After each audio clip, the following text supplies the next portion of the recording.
Hello everyone, I'm Brian. Today I'm reacting to Who Are the Tamil People? I think that's how you pronounce it. I have no idea who the Tamil people are. Oh, the picture there, so Southeast India.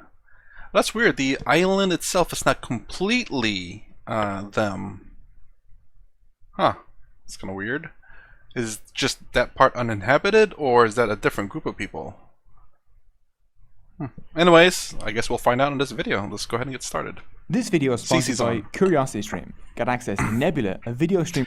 I also actually linked to the video in the description below, so if you haven't seen it, please go watch it from them. I'm going to be pausing as much kinda in this so that you do not get a chance to enjoy the video completely, because you should not be coming here watching this video on my channel. A service made by your favorite educational creators when you sign up for CuriosityStream using the link in the description. I'm looking at the...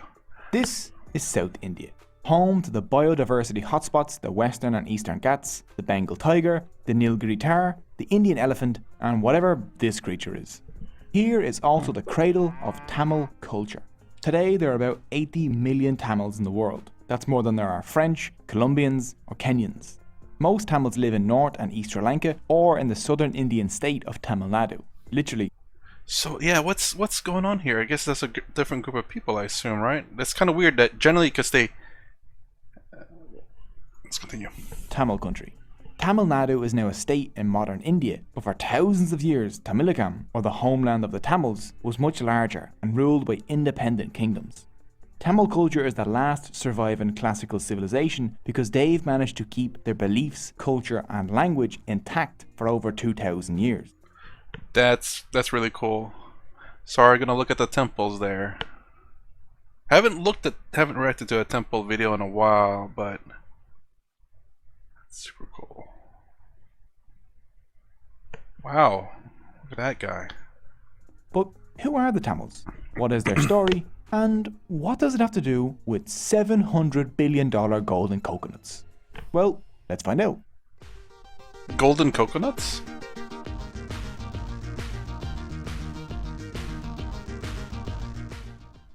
The Tamils, maybe more than any other people, are in love with their language. Tamil writing has been dated as far back as the 6th century BCE, from the archaeological site Kairadi in India, and from the 2nd century BCE at Punakari in Sri Lanka, making it one of the oldest datable languages still in use. Tamils often call their language Tamartai, which means the Tamil mother.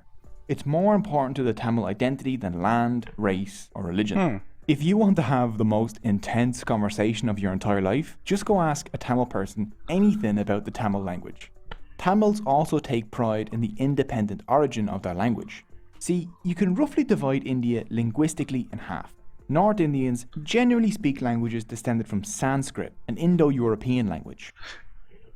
Like I explained before, I've heard that you can kind of tell there's a little bit of a difference between North and South India, culturally speaking. And I guess it's the language being one of the, I guess, dividers in a sense. And that is, again, something that you can unite an entire country, to have at least something in common, one language, one identity, something that unites people. This language family stretches from North India all the way over to Iceland. South Indian languages like Tamil belong to a completely unrelated language family called Dravidian. Unlike Sanskrit, which, like Latin, is no longer spoken, modern Tamil survives as a living language for millions of speakers. Dravidians do not like it when North India tries to push its culture or language on the south. The earliest clear evidence of Tamil people are urn burials dating from around 1000 BCE at Adich Annalur. Amazingly, they found evidence there of the worship of a god with a trident and a peacock, very like the Hindu Tamils' favourite god today, Murugan. But the Tamils really leap into world history when the Maurya Emperor Ashoka mentions the unconquerable southern Tamil kingdoms in his rock inscriptions made between 273 and 232 BCE, which is impressive when you consider the fact that the Maurya Empire essentially conquered everything else. This is right around the beginning of a Tamil golden age known as the Sangam period, lasting from the 3rd century BCE to the 3rd century CE. At this time, Tamilakam was ruled by 3 Tamil dynasties: the Solas, the Seras, and the Panjas. Unfortunately, there were no actual pandas in the Pandya kingdom. I know. The Tamil kings were immeasurably rich and used their wealth to sponsor century-long poetry slams, called the sangams at the Panja capital, Madurai, where male and female poets would show off their works. These poets created thousands of poems, books, and epic stories called sangam literature. Sangam literature is unique in how it doesn't seem to belong to any single class or religion. It was written by and concerns Hindus, Jains, men, women, farmers, kings, pandas, non-pandas, and everyone in between. Pandas and not pandas. I meant to pause it a little bit earlier. I think that's great that they're trying to keep their culture alive. Now, obviously, how do I say this? They're saying about the North pushing their culture to the South. And this kind of goes back again to also America, where it just makes me think of the Native Americans here. Native American Indians, let me put it that way, that the children are not really taking up their culture to keep it surviving. And I'm just glad to see that at least this culture is keeping it alive. It's kind of weird to say that the North is pushing on the South for the culture. I do understand that eventually humans are gonna all blend in a sense to have one mega culture. The United States is kind of an example of that. Don't know if it's doing a great job at it. I mean, there's a lot of interracial wars and cultural wars. I may make it seem a little bit bigger than what it really is. But yeah, when we have one culture, that's one less thing we fight about. But when we have too many cultures that don't quite mesh well together, it kind of sucks. But it's cultural things. It's quite harsh. I'm glad to see an ancient culture survive. Much like I hope that the Native American Indian culture survives. It's something, how do I say, ancient and beautiful, you could say. One great Sangam poet, Poon Kunkrenar, emphasized the equality of all humans, saying, "I am a citizen of the world, and everyone in the world is related to me." This was quoted by one of India's most beloved presidents, the Tamil Muslim aerospace scientist Abdul Kalam, at the European Parliament in 2007. The Sangam literature tells us about a rich, cosmopolitan and multi-ethnic Tamil-speaking society 2,000 years ago, where Hinduism, Jainism and Buddhism all coexisted peacefully, where kings would even invite priests to public debates on their beliefs. Wonder what happened to that. I wish there was more of that today. I mean, it's nice to see multiculturalism, but what happened in the modern era, not enough talkings, a lot more fighting. Sangam poems describe Madurai as so rich that it had a moat with secret underground passages large enough for elephants. Greek mercenaries guarded its gates, and the scent of perfume could be smelled miles away from the city, where there were folks of every race buying and selling in the bazaars or singing to the music of wandering bands. So how were the Tamils so rich? They were spicy. The ancient world was a bland, flavourless, unseasoned mess. It tasted a lot like English food. This was until the Tamils taught everyone the way of the spice. A 1st century CE Greek manual for sailors, the Periplus of the Erythraean Sea, says that the Tamils exported pepper and other spices, along with diamonds, woven textiles, pearls, ivory, malabadrum, and other luxury items. Turmeric, ginger. I thought maybe salt. I wonder where this salt came from. I know salt was very, very, very wanted spice, which could also dehydrate and preserve food. Ooh, but pepper as well. What's malabadrum? Who cares? It sounds luxurious though. Another major export was cotton and silk clothing woven by women. Indian women would dominate this global trade for the next 2,000 years. Tamils traded so much that Pliny the Elder said India takes 100 million sesterces from our empire per year at a conservative estimate. That's about 10 tons of gold. China had the Silk Road, the Tamils had the Flavor Highway? No, the Spice Boulevard. Whatever. They made themselves the centre of a global trade network that linked Europe, the Middle East, Africa, India, Southeast Asia and China. And that's what was it? Christopher Columbus was trying to go to India a quicker route instead of having to go around South Africa.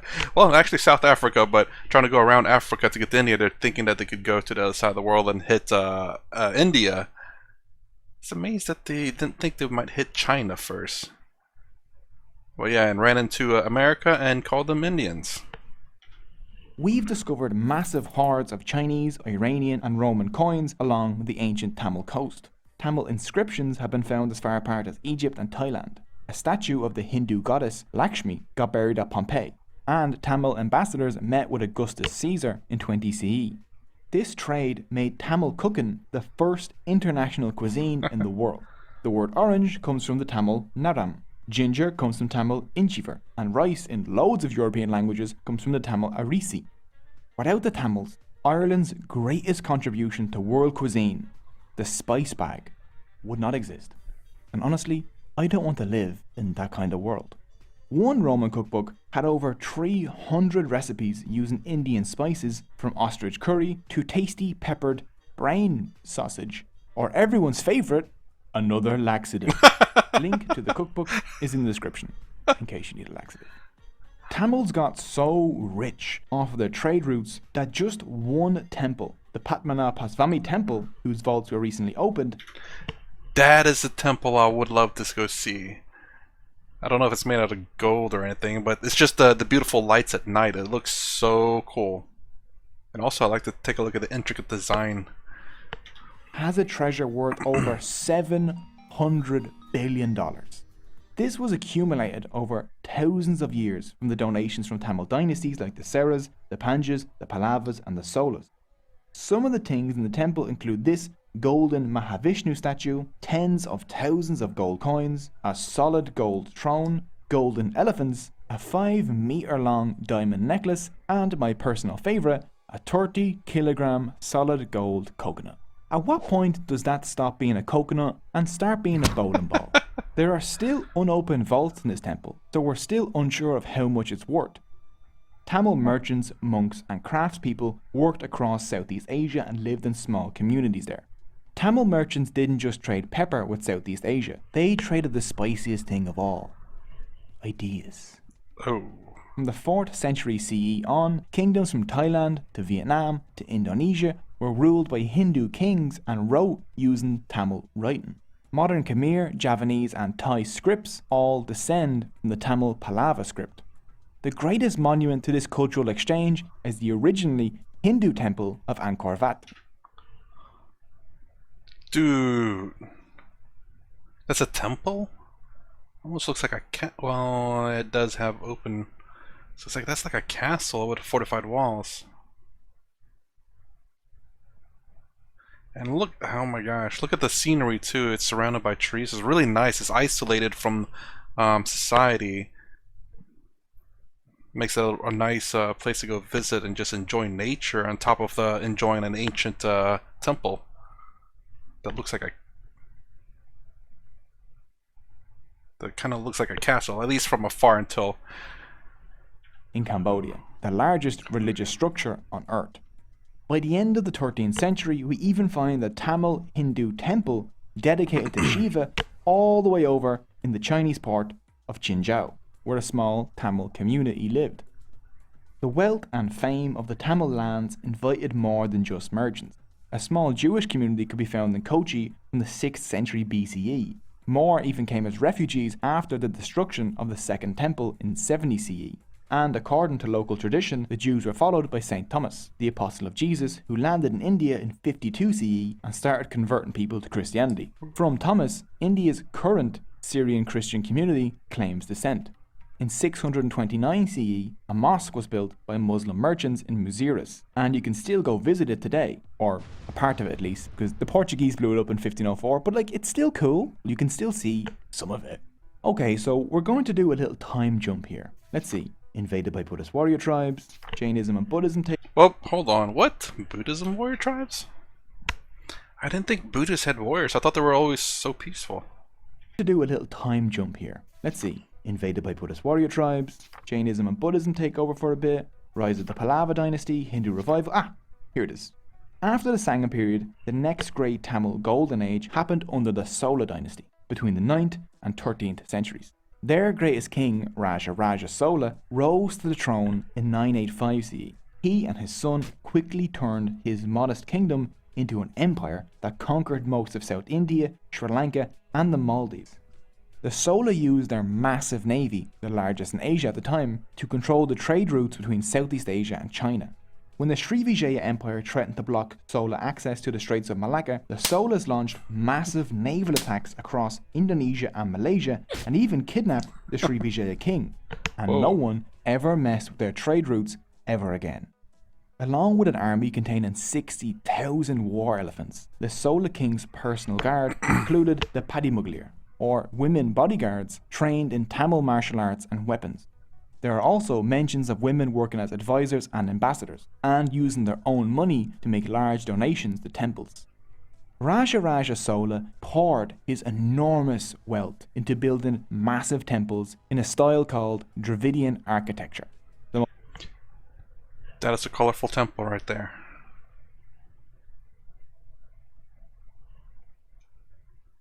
What is, who is up here? It looks like there's a baby too.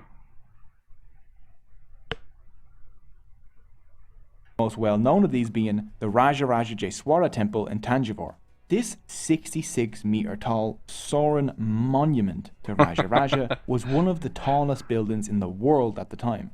Other than Raja temple, other Sola/Dravidian architecture is also breathtaking, like the Iarateswara temple, the Kankikonta Solapuram temple, and the Champakaresuvarara temple. Sola temples also acted as banks. These temples received massive donations from the royals, and then they offered loans from those donations to farmers, villages, and merchants. Sola temples became this weird vehicle for redistributing wealth and reinvesting it in arts and local communities, making everyone richer. It's no wonder why when Marco Polo came here in 1273, he called the Sola lands the richest province on earth. Sola power declined in the 12th and 13th centuries. Buddhism and Islam replaced Hinduism in Southeast Asia, and Tamil lands in Kerala drifted away and developed their own language and culture, which resulted in the modern Malayalam language. Okay, so we're going to need to do another time jump. You have Muslim invasions from the north, rise of the Vijayanakarap, who built the world's second largest city, arrival of the Portuguese, destruction of the Vijayanakarap by Muslim armies, Tamil lands fracture into small states, and here it is. No, it can't be. Not you. Not you again. Tally ho, 'tis a smashing civilization you've got there. 'Twould be a shame if someone were to plunder it. Tamilakam was split into small, competing states in the 17th century, which made it easier for the newly arriving European powers to invade. By the end of the 18th century, most of South India was under British rule. The Tamils resisted the British invasion. One example is that of the Queen of Shivaganga, Velu Nachiyar. To protect her kingdom from invasion, she built an army to resist the British imperialists. This army included a regiment of women soldiers. One of them, Kulili, volunteered to destroy a vital British ammunition depot that was located inside a temple. Kulili and her fellow warriors easily entered the temple as worshippers because the British thought women were harmless. Unable to sneak weapons in, they poured oil over Kulili, who then set herself on fire and leapt into the ammunition depot, blowing it up and securing victory for her queen in the following battles, becoming the first woman martyr in India's long battle for freedom. Despite acts like this, by 1858, the British Crown had seized control of all of India. Famine quickly swept South India between 1876 and 1878, killing 8 million people. With the area devastated by famine, the British could dismantle the over 2,000-year-old Tamil textile industry. As British textile manufacturers couldn't compete with Tamil textiles, so they destroyed all the Indian looms. Then they pushed Tamils out of work as craftspeople and onto tea, sugar, coffee and opium plantations in India, or sent them off across their empire as indentured servants. Man, British were quite cruel back in the day, for sure. John Sullivan, a colonial official in southern India, said, under their own dynasties, all the revenue that was collected in the country was spent in the country. Our system acts very much like a sponge, drawing up all the good things from the banks of the Ganges and squeezing them out on the banks of the Thames. India would eventually win its independence from Britain in 1947. In the first 2 decades of Indian independence, language became a battlefield in India. In 1950, Hindi, the most spoken language in India, was selected as the sole official language of the country, with 1965 picked as the year the changeover from English. Sorry, I feel like you did this to annoy me specific to Mali. And I was gonna say, I was looking up to see if America had a national language. I don't think there's an official one, so. Would happen. Speakers of the Dravidian languages in the south didn't like Hindi because it was Sanskrit based, which they considered more alien than English. As 1965 approached, thousands of Tamil student protesters shouted, "Hindi never, English ever," in the streets of Senni. 4 students shouted, "Hindi never."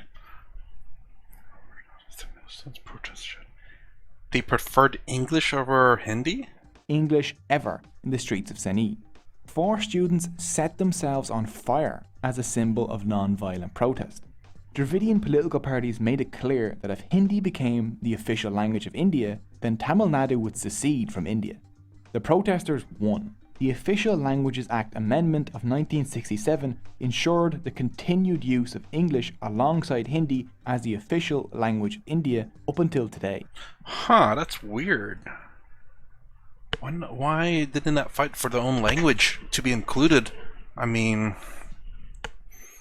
it's weird that they prefer English as well. It's weird. I don't know. My screen just randomly goes black. It's kind of strange. It makes me think of my birth country's language, which is a combination of national. Let's see. Hopefully, no one can guess it, but I'll go ahead and say what some of the languages of my national my birth country's national language is a mixture of the most popular language dialect, Spanish, and English. Yeah. Trying to think if there's anything else I could add to that, but no, it's a combination of 3. One being the major dialect of the country, second being Spanish, and then English as part of the language, as in it's built into the national language. But it's kind of weird. Why did they not? Wow. I mean, it is kind of crazy to think that they. It's.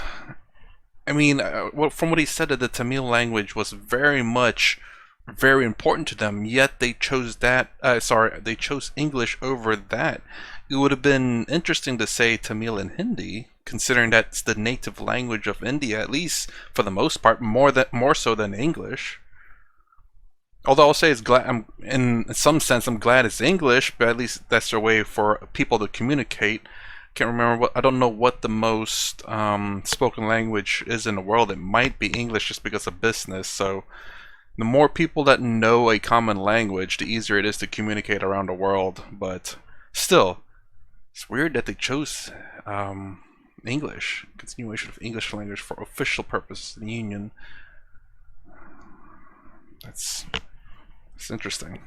Even now in India, Tamil Nadu is famous for its independent streak, love of its culture and language, and for acting as the champion of Dravidian politics against the North. So weird. But Tamils don't only live in Tamil Nadu. Just a few kilometers away from there is the island nation known today as Sri Lanka, where Tamils make up 15% of the population. Sri Lanka is home to several ethnic groups. The mostly Buddhist Sinhalese are the majority, and the mostly Hindu Tamils are the second largest group. Both groups have been on the island for over 2,000 years. This island was known as Ceylon when it suffered 3 centuries of colonialism under Portugal, the Netherlands, and then the British Empire took over in 1796. When the British arrived, they were like, how can I make everything worse? Oh, let's introduce inter-ethnic conflict. In the 19th and early 20th centuries, to spur hatred, the British chose Tamils for higher positions than the Sinhalese in the government. Then, in the Sri Lankan highlands, Sinhalese lands were seized by the British and enslaved Tamils from India were settled there as plantation workers. These are Indian Tamils, distinct from the Sri Lankan Tamils who have lived in Sri Lanka for much, much longer. Sri Lankan Tamils live in the north and east. Indian Tamils live in the central highlands, and the Sinhalese live essentially everywhere else. When the British got kicked out of Ceylon, now Sri Lanka, in 1948, the majority Sinhalese took control of the island. Sinhalese nationalism exploded, and soon anti-Tamil massacres swept the island in 1956, 1958 and 1977, which led to the formation of a guerrilla fighting group known as the Liberation Tigers of Tamil Eelam, better known as the Tamil Tigers. On the 31st of May 1981, the Sri Lankan police burned the Jaffna Public Library to the ground, home to 97,000 books and containing irreplaceable artefacts of Tamil history. Seeing the fire, one Tamil refugee said, "It was as if my entire biography, my history and the history of the Tamils had been destroyed, wiped from the face of the earth as if we did not exist." That is something that, I don't know, something I thought of some time ago. I don't know how much of this is true or not, but I remember when there was an extreme Muslim group, I believe in Egypt. They were going around burning a lot of the artifacts and stuff of history, and what they said here kind of reminded me of that. They're burning away a lot of history, which, you know, it's genuinely sad that people cannot go back and look at this history and appreciate it for what it is. These things are, like he said, irreplaceable. You know, I guess this is kind of like first-hand experience and proof of what the history that it tells. Now it's all just what people heard and say. They have to recollect all of that, and not sure if they can recollect everything. Also, I wanted to say a little bit earlier that it's kind of weird. Me and my friend were talking about British rule, especially in some other continents. We saw that the British Empire raised up the colonies that they've conquered. It's very interesting that that was not the case for Asia in general, merely because I think British and Spain were in competition with each other in terms of what they can gather. And as far as me and my friend were thinking, it's like Spain really did go to countries and literally stole everything from it and just left.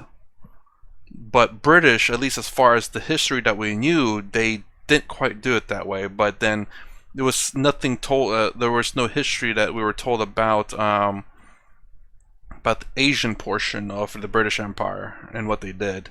Just merely America and I believe South Africa. But yeah, even then we weren't told about anything in South Africa actually. Merely just we knew that the British had people in South Africa and it was prospering, and then America itself was a British colony as well, and it prospered, but it prospered because they rebelled against the British. But yeah, we didn't know anything about the British, in a sense, grape of the Asian lands. Jesus. On July 23rd, 1983, the Tamil Tigers ambushed and killed 15 Sri Lankan soldiers, causing another anti-Tamil massacre to sweep the country in an event known as Black July. The Sri Lankan Civil War had begun.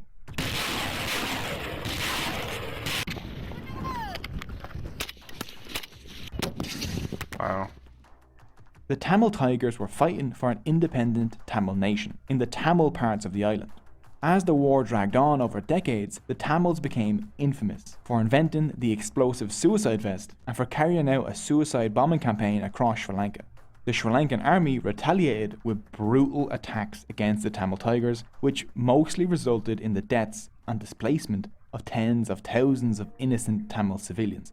The Sri Lankan state is still undergoing investigations for committing a genocide against the Tamils. This bloody war dragged on for 26 years, until the 18th of May 2009, when the leader of the Tamil Tigers, V. Pirapakaran, was killed and the Tigers surrendered. The war took the lives of over 100,000 people, with 40,000 Tamil civilians being killed in the final few months of the war. These are rough estimates because a proper investigation hasn't been done. The war caused a mass exodus of Sri Lankan Tamil refugees to India, Australia, Europe and North America. Today, around 8 million Tamils live outside of India and Sri Lanka. From the 19th century onwards, they went as indentured labourers across the British Empire, especially to Malaysia, Singapore, South Africa, Fiji, Mauritius, and the Caribbean, where many have kept their Tamil identities. Tamil is actually an official language in Singapore and Malaysia. Huh. Well, I think now it's time to take a look at Tamil culture. Wow. I guess that kind of makes sense with at least the basic things I've heard about North and South India. I just don't know everything about it, obviously. I mean, I didn't really, or any of our history wasn't ever involved in anything Asia or Africa. It's mostly Europe and America, obviously, and then the World Wars, because that's where America was directly involved in. But my gosh, how is I'm just kind of curious as to, what's the, I guess the atmosphere is like over there, especially in the southern region of India. It's kind of crazy. You look at it, 2009, that's so recent still. Seems like it's a long, it seems like this kind of war and stuff happened so long ago, but it's not. 2009, there's a 2 in front of the year. That's so crazy. And that's and then we're gonna have another war to talk about, the Ukraine war. Jesus Christ! You think we humans have gotten past certain things about us, but I don't know. I mean, yeah. Religion. Today, about 88% of the Tamil population of Tamil Nadu are Hindus, 6% are Christians, 5.8% are Muslims, and Jains, Buddhists, and Sikhs make up the rest. The most important Tamil festival is Thai Pongal, a harvest festival dedicated to the Hindu sun god Surya that usually occurs on the 14th of January. This festival is celebrated by all Tamils regardless of religion though. Pongal means to boil or overflow, and refers to the traditional dish of new harvest rice boiled in milk with raw sugar.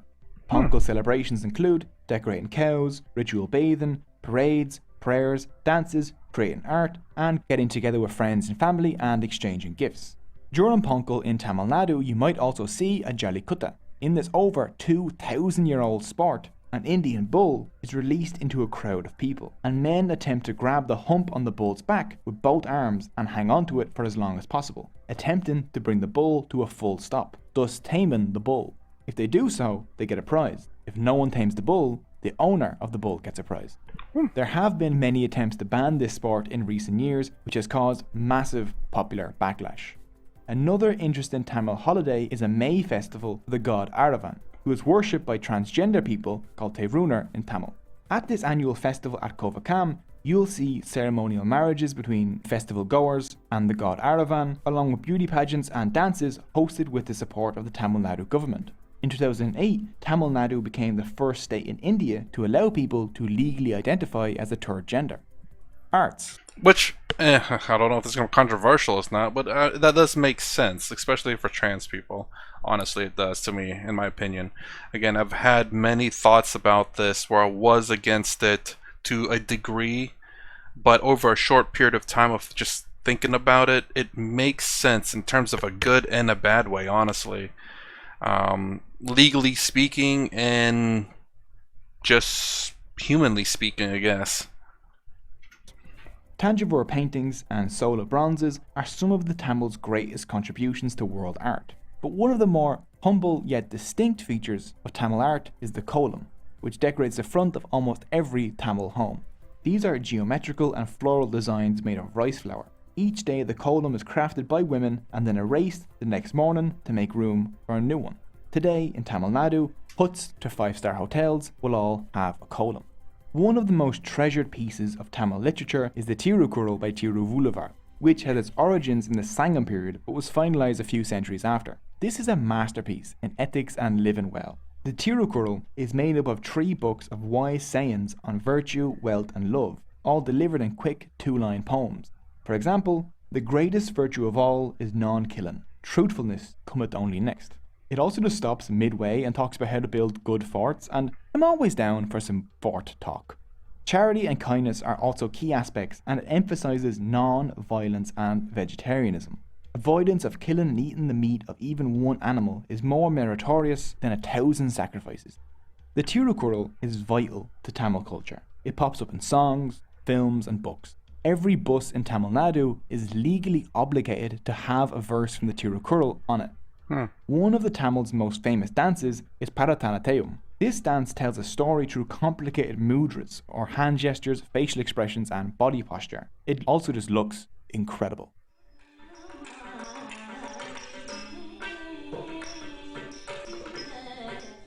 Food. Rice is the staple of the mostly vegetarian Tamil diet. Bananas and plantains, jackfruit, coconut, lentils, tamarind, and mango are also commonly used ingredients, along with a huge amount of spices. Traditionally, a Tamil meal is eaten off of a banana leaf. Some favourite Tamil foods include the light and fluffy idli, the fried and spicy vadai, the crispy dosa, and the delicious fried banana bonda. And no Tamil dish is complete without a side of sambar, chutney, or in Sri Lanka, coconut sambal. Tamils also love their coffee, which they brew in this unique South Indian device. Cinema. Probably should look up a recipe to try out the way they do their coffee. I drink my coffee my way, and I wouldn't mind trying out a different way. I don't know what would be different about it, but hey, worth a shot. Tamil people are passionate about cinema. Based in the Kodobakam neighbourhood in Sena, the Tamil film industry, or Kollywood, is the second largest film industry in India. Mani Ratnam's gangster epic Nayakam was included in Time magazine's 100 best movies of all time list. I actually watched a movie with one of Tamil cinema's superstars, Rajinikanth, where this happens, and it was an absolutely amazing few hours. Tamil cinema has even... I will say that as ridiculous as that look, I'm all about the ridiculousness. I remember watching Corridor Digital reacting to that, and I agree with them with how ridiculous it is. But you know what? Sometimes you just want to watch ridiculous things, and there's not really much of that in Western cinema. I don't think there are some, but nowhere near close like that. Bled into Tamil politics.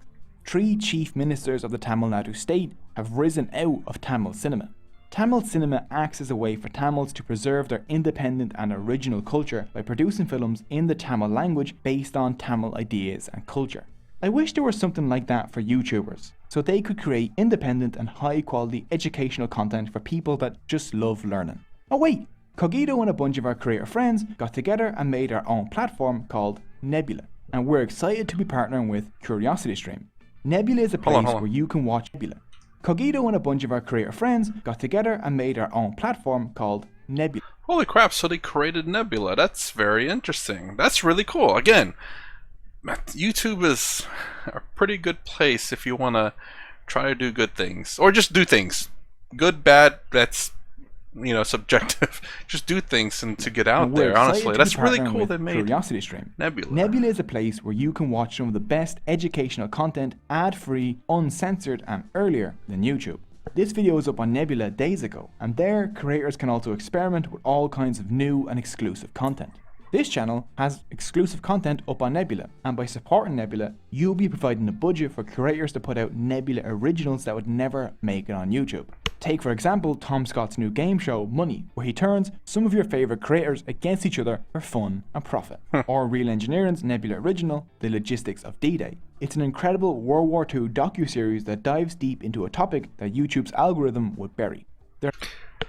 I'm kind of curious. I should probably check out Nebula. Looks like this is the end of the video, but still. Nebula originals, all funded by and created for people like you. People that enjoy original, independent, and smart content. And now Nebula even has original podcasts. But what does CuriosityStream have to do with this? Well, CuriosityStream is the best place to find world-class documentaries online, so we've teamed up and created a deal. If you follow the link in the description and sign up for CuriosityStream's annual subscription, you'll get access not only to CuriosityStream's entire catalogue of thousands of documentaries, but you'll also get access to Nebula for free. And that's not a trial or anything like that. As long as you're signed up to CuriosityStream, you'll get Nebula. Pretty good deal if you want to sign up for that, actually. And right now, for a limited time, CuriosityStream is offering Cogito viewers a 41% discount on their annual subscription. That's less than $15 a year for CuriosityStream and Nebula. That's not a bad price. I feel like I'm advertising for them.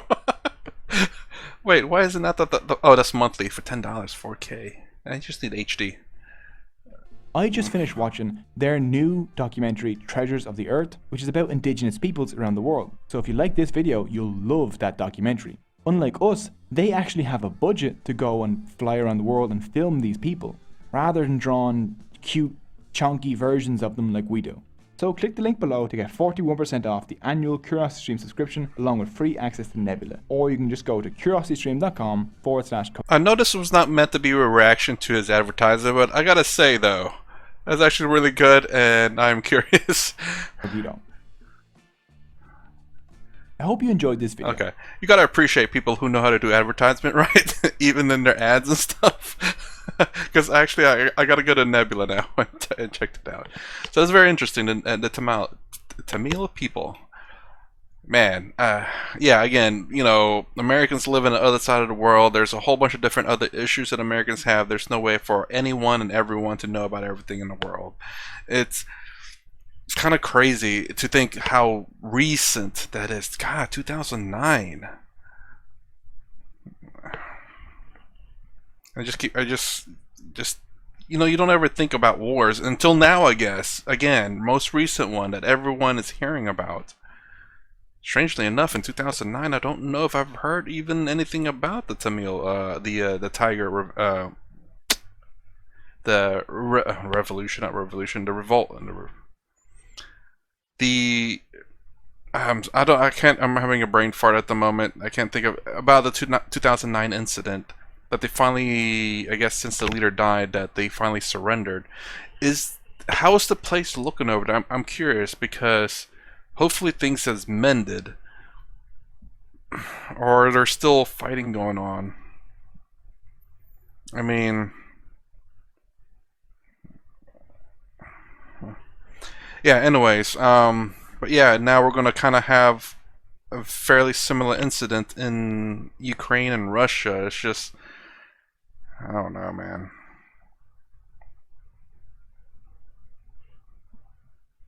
Anyways, so that's my reaction to who are the Tamil people. If you like my content, please consider subscribing. Thumbs up, thumbs down below. Thanks for watching. I'll see you in the next vid.